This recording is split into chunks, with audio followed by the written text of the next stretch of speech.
चलते हैं गोरखपुर, जहां पर मुख्यमंत्री योगी आदित्यनाथ जनता को संबोधित कर रहे हैं। डुमरियागंज के लोकप्रिय सांसद और पाल समाज के अखिल भारतीय अध्यक्ष श्री जगदंबिका पाल जी, गोरखपुर के लोकप्रिय सांसद और भारतीय जनता पार्टी, निषाद पार्टी, अपना दल, सुहेलदेव राजभर पार्टी के द्वारा समर्थित लोकप्रिय प्रत्याशी श्री रविकिशन शुक्ला जी, हमारे कर्मठ जिलाध्यक्ष श्री युधिष्ठिर सिंह जी, कैंपियरगंज के विधायक श्री फतेह बहादुर सिंह जी, मत्स्य विकास निगम के अध्यक्ष श्री रमाकांत निषाद जी, क्षेत्रीय मंत्री श्री जनार्दन त्रिपाठी जी,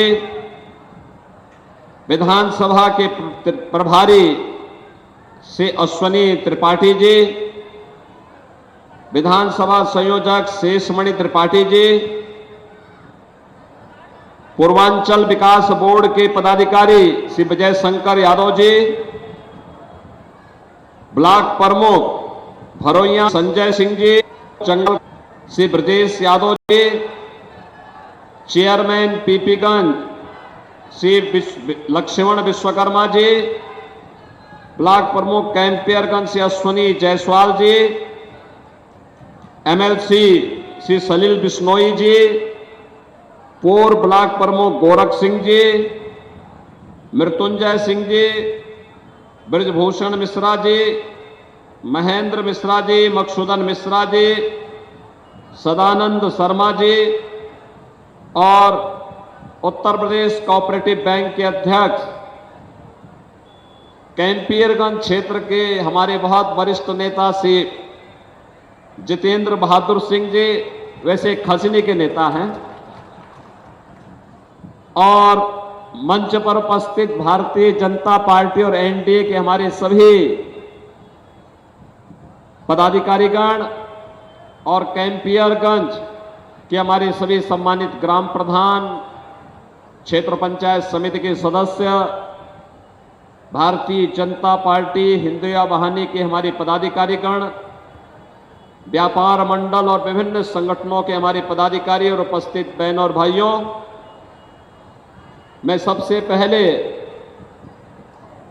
पूर्व मुख्यमंत्री स्वर्गीय वीर बहादुर सिंह जी की कर्मभूमि को कोटि कोटि नमन करता हूं।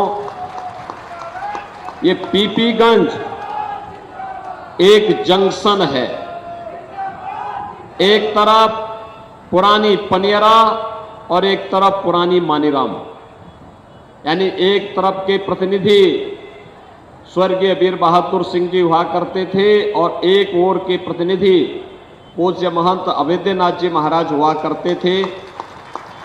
इन दोनों महापुरुषों ने जिस धरा को विकास की मुख्य धारा के साथ जोड़ करके यहां के लोगों के जीवन में परिवर्तन लाने का काम किया है, ऐसी पावन धरा को नमन करते हुए मैं आप सबका हृदय से अभिनंदन करता हूं, स्वागत करता हूं।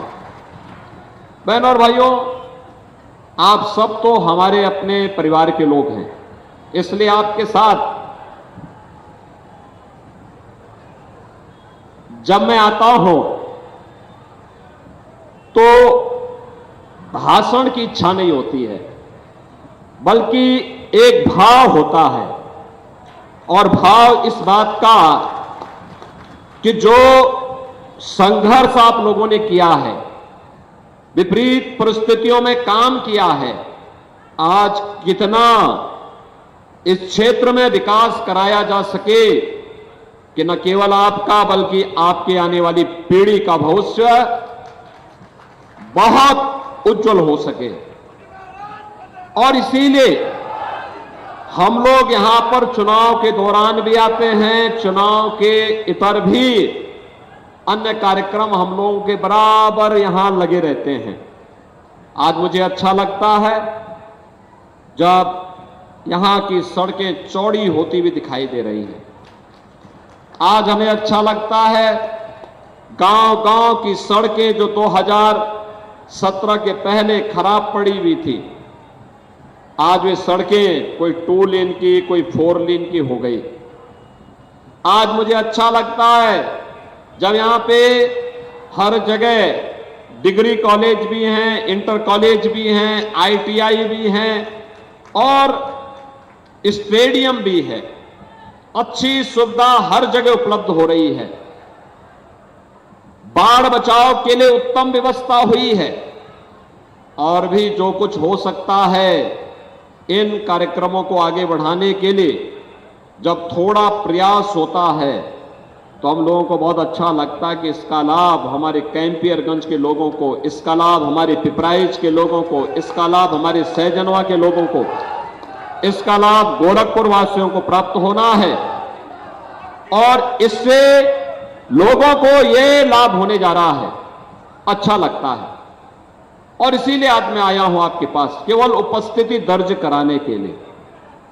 मैं जानता हूं कि आप कमल चुनाव चिन्ह के बाद कोई गुंजाइश नहीं बचती है, उसके बाद आप चूंकि 5 बार तो आपने मुझे ही सांसद बनाया। इससे पहले पिछली बार 2019 में श्री रवि किशन को आपने सांसद बनाया और 2024 में मैं केवल औपचारिकता निर्वहन करने के लिए आया हूं। ये तो मैं जानता हूं कि आप रवि किशन को भारी बहुमत से विजयी बनाएंगे, लेकिन यह वर्ष विशेष है, हमारे लिए विशेष है। इसलिए विशेष है क्योंकि गोरखपुर से जो आंदोलन 1949 में प्रारंभ हुआ था, गोरखपुर से जो आंदोलन 1983 में प्रारंभ हुआ, 1986 में जब स्वर्गीय वीर बहादुर सिंह जी प्रदेश के मुख्यमंत्री थे, जब मंदिर का ताला खोला था, आज जब उस स्थान पर प्रभु श्री राम लला विराजमान हो गए हैं, तो तब होने वाले चुनाव में गोरखपुर में रिकॉर्ड बनाने के लिए आज मैं कैंपियरगंज में आया हूं। बहनों और भाइयों, पूरे देश के अंदर जहां कहीं भी हम जाते हैं, अभी देखिए यहां के बाद मिर्जापुर में जाऊंगा, मिर्जापुर से फिर बिहार मुझे जाना है, परसों फिर मुझे हिमाचल प्रदेश और पंजाब जाना है। लेकिन मैं देखता हूं, कहीं भी मैं जाता हूं, मैं जनता जनार्दन से पूछता हूं, जैसे आपकी बड़ी सभा लगी है, ऐसी बड़ी सभा जनता जनार्दन के द्वारा हर जगह पूरे देश के अंदर ऐसे उत्साह देखने को मिलता है। और मैं लोगों से पूछता हूं कि भाई आप लोग मोदी जी को इतना प्यार क्यों करते हैं, आप इतना बीजेपी को समर्थन दे रहे हैं, इसके पीछे कारण क्या है? तो लोग एक ही बात कहते हैं, लोग कहते हैं कि जो राम को लाए हैं हम उनको, जो राम को लाए हैं हम उनको लाएंगे। और यही बात कहते हैं, एक ही बात कहते हैं कि राम भक्त ही राज करेगा दिल्ली के सिंहासन पर। बहनों और भाइयों, आप देख रहे होंगे समाजवादी पार्टी और कांग्रेस का चरित्र तो रामद्रोही है। कांग्रेस ने स्वर्गीय वीर बहादुर सिंह को मुख्यमंत्री पद से इसलिए हटाया था क्योंकि स्वर्गीय वीर बहादुर सिंह राम भक्त थे और उन्होंने अयोध्या में राम मंदिर का ताला खुलवाने में अपना योगदान दिया था, इसलिए उन्हें मुख्यमंत्री पद से हटा दिया था कांग्रेस ने। और फिर कांग्रेस ने युक्ति की कि हिंदू वहां पूजा न कर सके। बहनों और भाइयों, आज भी कांग्रेस और समाजवादी पार्टी वही स्वर बोल रही है। कांग्रेस कहती है राम मंदिर का निर्माण नहीं होना चाहिए था, दुनिया में संदेश गलत गया है। समाजवादी पार्टी कहती है राम मंदिर बेकार बना है। मैंने कहा भी देखो, राम मंदिर में उमड़ने वाली भीड़, श्रद्धालुओं की भीड़ बताती है कि राम मंदिर तो ठीक बना है, लेकिन तुम लोगों की बुद्धि भ्रष्ट हो गई है, तुम्हारी बुद्धि में भूसा भर गया है, इसलिए तुम्हें राम मंदिर बेकार लगता है। बहनों और भाइयों, राम मंदिर भारत की सनातन आस्था का प्रतीक है।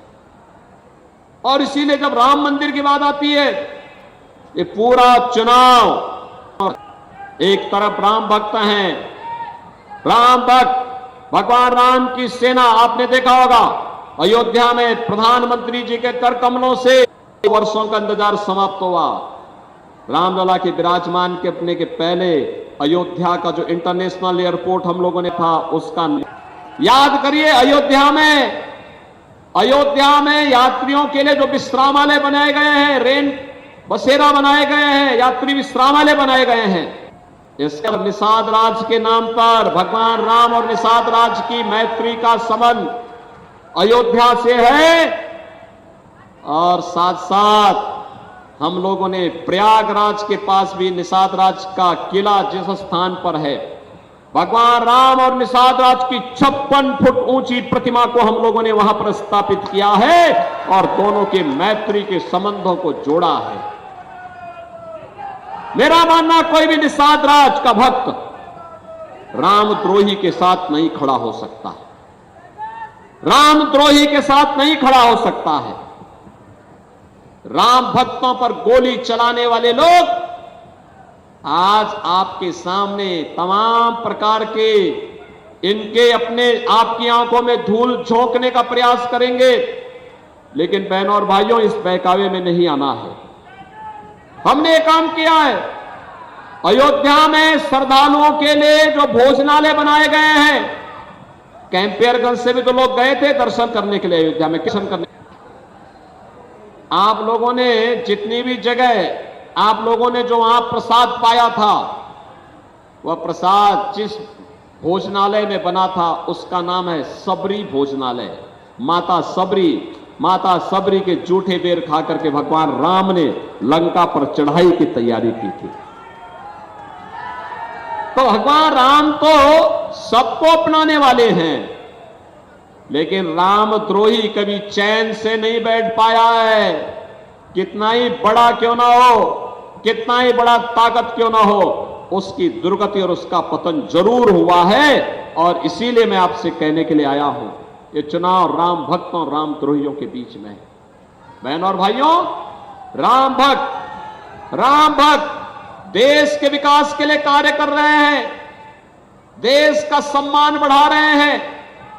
हाईवे 2 लेन, 4 लेन, 6 लेन, 12 लेन के हाईवे ये राम भक्तों के द्वारा बनाया गया है। Medical college, AIIMS, IIT, IIM, हर घर नल की योजना, एयरपोर्ट का निर्माण और औद्योगिकीकरण का जो नया दौर शुरू हुआ है, ये राम भक्तों की देन है। हर घर नल की माध्यम से आपके घर में जो शुद्ध जल आने वाला है, राम भक्तों की देन है। गरीब को अन्न योजना, फ्री में अन्न की योजना, ये राम भक्तों की देन है। गरीब के लिए ये 5 लाख रुपए प्रतिवर्ष जो उपचार की सुविधा हो रही है, मुफ्त उपचार की सुविधा हो रही है, ये राम भक्तों की देन है। किसान को किसान सम्मान निधि, हर घर में शौचालय का निर्माण और हर घर में उज्ज्वला योजना का कनेक्शन। याद करिए ना, कांग्रेस के शासन में क्या होता था, रसोई गैस का कनेक्शन ले लिया आपने तो रसोई गैस का सिलेंडर भी धोखा कब देता था, जब पर्व और त्योहार के दिन या जिस दिन मेहमान घर में आए हुए हों। और बहनों और भाइयों, जैसे रसोई गैस का सिलेंडर हुआ समाप्त और व्यक्ति रसोई गैस लेने के लिए एजेंसी में जाता था, तो वहां रसोई गैस तो नहीं मिलती थी, लेकिन पुलिस का डंडा जरूर मिल जाता था। और फिर अगर आपको पुलिस का डंडा नहीं खाना था और खाली सिलेंडर लेके घर में आ गए, तो ये देखो, ये ब्रजेश यादव और इन लोगों के सिर पे जो टांके लगे हैं ना, ये सब उसी बेलना के हैं जो घर में बेलना से मार पड़ती थी। बहनों और भाइयों, ये हाल होता था। आज कम से कम 10 करोड़ लोगों को फ्री में कनेक्शन भी दिया है और जितना रसोई गैस जलाना है, आपको रसोई गैस की कमी कहीं नहीं पड़ सकती है। यह राम भक्तों के कारण बन गए हैं। और मोदी जी ने कहा है कि देश के अंदर और फिर एक बार मोदी सरकार बनेगी तो तब 70 वर्ष से ऊपर की को जितने गरीब बचे हैं, जिनके पास अपना मकान नहीं है, मकान देंगे। बहनों और भाइयों, एक तरफ राम भक्तों के द्वारा किया गया ये प्रयास, और दूसरी तरफ रामद्रोहियों के समय क्या होता था? समाजवादी पार्टी की सरकार प्रदेश में थी और केंद्र में कांग्रेस की सरकार थी। गरीब भूख से मरता था, किसान आत्महत्या करता था, नौजवान पलायन करता था, बेटी और व्यापारी सुरक्षित नहीं थी, गरीब को मकान नहीं मिलता था, पानी की कोई व्यवस्था नहीं थी, इंसेफ्लाइटिस जैसी बीमारी से मासूम तड़प तड़प करके दम तोड़ता था, और आतंकवादी घटनाएं होती थी। अयोध्या में राम मंदिर पे आतंकी हमला हुआ, तब समाजवादी पार्टी की सरकार थी। काशी में संकट मोचन मंदिर पर हमला हुआ, तब समाजवादी पार्टी की सरकार थी। दिल्ली, मुंबई, अहमदाबाद में आतंकी विस्फोट हुए, तब कांग्रेस की सरकार थी। लगातार ये घटनाएं घटित होती थी और हम संसद में इन मुद्दों को उठाते थे। तो बहनों और भाइयों, सरकार क्या कहती थी? कांग्रेस की सरकार कहती थी कि आतंकवादी तो सीमा पार के हैं, और आज मोदी जी के नेतृत्व में आतंकवाद और नक्सलवाद समाप्त। और अब तो अगर पटाखा भी जोर से फट जाए तो पाकिस्तान सफाई देता, कहता साहब मेरा हाथ नहीं है। ये ताकत है देश की। ये जो परिवर्तन हुआ है, ये परिवर्तन मोदी जी के खान बढ़ा है। भारत सुरक्षित है, हम सुरक्षित हैं, आतंकवाद और नक्सलवाद समाप्त हुआ है तो मोदी जी के कारण। और बहनों और भाइयों, मैं आपसे यही कहने के लिए आया हूं, एक तरफ मोदी जी के नेतृत्व में सुरक्षित भारत, सम्मान प्राप्त कर रहा भारत, आतंकवाद और नक्सलवाद से मुक्त भारत, विकास की नए नए प्रतिमान स्थापित करने वाला भारत, दुनिया की एक महाताकत के रूप में बढ़ता हुआ भारत है। और दूसरी तरफ भारत के खिलाफ षड्यंत्र करने वाले कांग्रेस और समाजवादी पार्टी का गठबंधन है। आप देख रहे होंगे इनका हाल क्या है। इनका घोषणा पत्र क्या कहता है? ये कहते हैं सत्ता में आएंगे तो पर्सनल लॉ लागू करेंगे। पर्सनल लॉ का मतलब जानते हैं आप? पर्सनल लॉ का मतलब तालिबानी शासन। तालिबानी शासन का मतलब बेटी स्कूल नहीं जा सकती, महिलाएं बाजार नहीं जा पाएंगी, बुर्के के अंदर दुबक करके घर में रहना पड़ेगा। यह देश बाबा साहब भीमराव अंबेडकर के द्वारा बनाए गए संविधान से चलेगा। यह देश किसी शरीयत कानून से नहीं चलेगा। यह भारतीय जनता पार्टी की घोषणा है। बहनों और भाइयों, मैं आपसे कहने के लिए आया हूं, भारतीय जनता पार्टी इस बात के लिए प्रतिबद्ध है, किसी भी स्थिति में बाबा साहब भीमराव अंबेडकर के बनाए गए संविधान के साथ कांग्रेस और समाजवादी पार्टी को छेड़छाड़ करने की अनुमति भारतीय जनता पार्टी नहीं देगी। मोदी जी के नेतृत्व में बाबा साहब भीमराव अंबेडकर का सम्मान हुआ। आज एक कांग्रेस और समाजवादी पार्टी सत्ता इसलिए प्राप्त करना चाहते हैं जिससे जीतेंगे तो मिलके लूटेंगे, जीतेंगे तो पिछड़े और अनुसूचित जाति के आरक्षण का अधिकार मुसलमानों को देंगे ये लोग। ये हरगिज नहीं होगा। बाबा साहब भीमराव अंबेडकर ने कहा था, बाबा साहब भीमराव अंबेडकर ने कहा था, धर्म के आधार पर आरक्षण नहीं हो सकता। अगर कांग्रेस और समाजवादी पार्टी किसी मुगालते में है तो देश की जनता उनको वहां पहुंचाने का काम कर पाएगी जहां पे इन दोनों दलों को कोई नाम लेने वाला नहीं बचेगा। और इसीलिए आज मैं आपके पास आया हूं कहने के लिए, कैंपेयरगंज से नया रिकॉर्ड बनना है और उस रिकॉर्ड बनाने के लिए आज मैं आपके पास आया हूं। आप बनाने को तैयार हैं? बनाने को तैयार हैं? भाई थोड़ा जोर से दोनों हाथ आगे पीछे तक आवाज उठाओ। सहमत हैं? बहन और भाइयों, इसके लिए आपको दो काम करने पड़ेंगे। अगले 3 दिन का समय प्रचार के लिए बचा है। ये तीन दिन का समय आप भाजपा को और भारत को देंगे। देंगे देंगे। ये 3 दिन का समय, 3 दिन 3-3 घंटे का समय देंगे। कितने लोग देंगे? अगर आप सब देने को तैयार हैं तो मेरी बात सुनो। अगले 3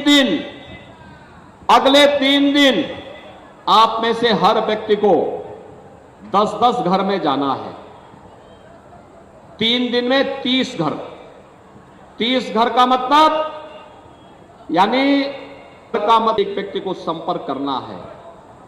मोदी जी का भी है आत्मनिर्भर और विकसित भारत के लिए, राम राज्य की संकल्पना को साकार करने के लिए, मोदी जी को फिर से प्रधानमंत्री बनाने के लिए, कमल खिलाने के लिए रवि किशन को जिताना है। बोलेंगे, लोगों को सहमत करेंगे, रवि किशन भारी बहुमत से विजयी बनकर के जाएंगे। जब जिनसे आप संपर्क करेंगे अगले 3 दिन के अंदर इसको मतदान केंद्र में ले जाकर के मतदान भी करवाना है, करवाएंगे। 10 बजे तक मतदान। सभी लोग सहमत हैं? दोनों हाथ पाकर मेरे साथ बोलेंगे, दोनों हाथ पाकर मेरे साथ बोलेंगे, भारत माता जय श्री राम, जय जय श्री राम। जिला अध्यक्ष के द्वारा आज शाम आदित्यनाथ गोरखपुर से लाइव आप सुन रहे थे उनको, रवि किशन जो कि जीत की हैट्रिक लगाने के इरादे से चुनावी मैदान में अपील। छोटे से ब्रेक के लिए यहाँ रुकना होगा।